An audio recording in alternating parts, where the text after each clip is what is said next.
নমস্কার বন্ধুরা, ইতিহাসের ইতিকথার নতুন পর্বে আপনাদের সকলকে স্বাগত। বৈশাখ মাসের শুক্লপক্ষের তৃতীয়া তিথি অক্ষয় তৃতীয়া নামেই পরিচিত। সনাতন হিন্দু ধর্ম ছাড়াও জৈন ধর্মে এই তিথি অত্যন্ত গুরুত্বপূর্ণ এবং মাহাত্ম্যযুক্ত। বলা হয় অক্ষয় তৃতীয়া অর্থাৎ যে তিথিতে কোনো শুভ কাজ করলে তা কখনো ক্ষয় হয় না। এই কারণে বলা হয় অক্ষয় তৃতীয়া তিথিতে শুভ কর্ম করতে। সনাতন হিন্দু ধর্মে অক্ষয় তৃতীয়ার পৌরাণিক মাহাত্ম্য রয়েছে অনেক। বলা হয় এই বিশেষ দিনেই শ্রী শ্রী গঙ্গা দেবীর মর্তে অবতরণ হয়েছিল। ভগবান শ্রীকৃষ্ণের চন্দন যাত্রা উৎসব অনুষ্ঠিত হয় এই দিনেই। পুরী ধামে 21 দিনব্যাপী চন্দন যাত্রা উৎসবের সূচনা হয়।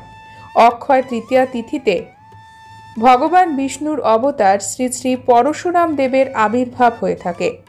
অক্ষয় তৃতীয়া তিথিতে জৈন ধর্মাবলম্বীদের বর্ষিত পর্বের সমাপন হয়ে থাকে। বন্ধুরা, অক্ষয় তৃতীয়া তিথিতে এমন কিছু শুভকর্ম করুন যেটি আপনার জীবনে সৌভাগ্য নিয়ে আসবে। অক্ষয় তৃতীয়া তিথিতে গৃহপ্রবেশ, নতুন যানবাহন কেনা অথবা জমি কেনা, বাড়ি কেনা এই ধরনের শুভ অনুষ্ঠান করা যায়। এছাড়াও অক্ষয় তৃতীয়া তিথিতে বাড়িতে লক্ষ্মী গণেশের পুজো হয়ে থাকে। অনেকে সত্যনারায়ণের পুজো করেন, লক্ষ্মী নারায়ণের পুজো করেন। সনাতন হিন্দু ধর্মে গৃহস্থ বাড়িতে মা লক্ষ্মী প্রতিদিন পূজিতা হন। আর অক্ষয় তৃতীয়া তিথিতে মা লক্ষ্মীর পুজোতে করতে পারেন বিশেষ কিছু উপায় যা আপনার জীবনে সুখ সৌভাগ্য নিয়ে আসবে। আসুন জেনে নিই আজকের পর্বে এই উপায়গুলি কি কি। খুব ছোট ছোট উপায়, যে কেউ করতে পারে। অক্ষয় তৃতীয়া তিথিতে মা লক্ষ্মীর পুজো করার সময় দেবী লক্ষ্মীর পছন্দের ফুল অবশ্যই মাকে অর্পণ করবেন। দেবী লক্ষ্মীকে কমলা পদ্মালয়া বলা হয়।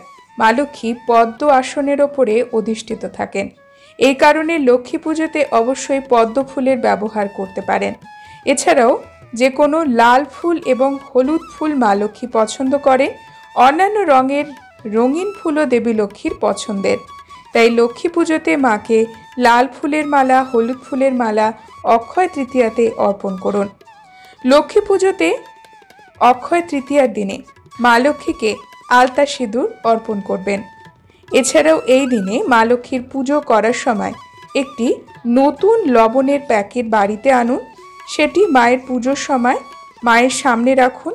তারপরে আপনার খাবার তৈরিতে ব্যবহার করুন রান্নাঘরে। লবণ অত্যন্ত পবিত্র হিন্দু ধর্মে।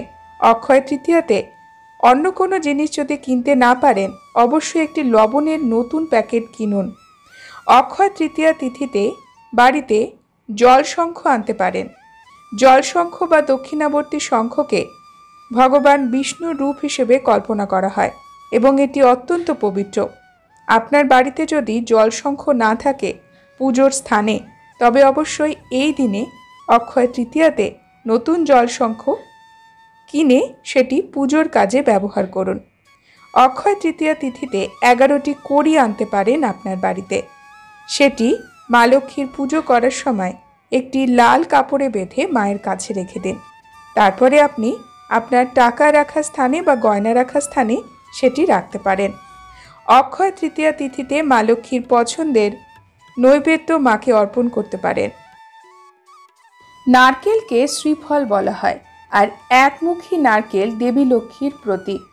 অক্ষয় তৃতীয়ার দিনে লক্ষ্মী পুজোর ঘট স্থাপনের সময় একমুখী নারকেলের ব্যবহার করতে পারেন। এই দিনে বাড়িতে মা লক্ষ্মীর যন্ত্র প্রতিষ্ঠা করতে পারেন। কোনো পুরোহিতকে দিয়ে পুজো করিয়ে খুবই শুভ বলেই মনে করা হয়। অক্ষয় তৃতীয়ার দিনে আপনি যদি কোনো কিছু কেনাকাটা করতে চান, তবে মা লক্ষ্মী এবং গণেশজির ছবি কিনতে পারেন।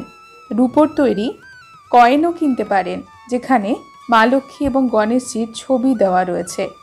বন্ধুরা, আজকের পর্ব এই পর্যন্তই। পরবর্তী পর্বে নতুন একটি বিষয় নিয়ে আপনাদের সঙ্গে কথা হবে।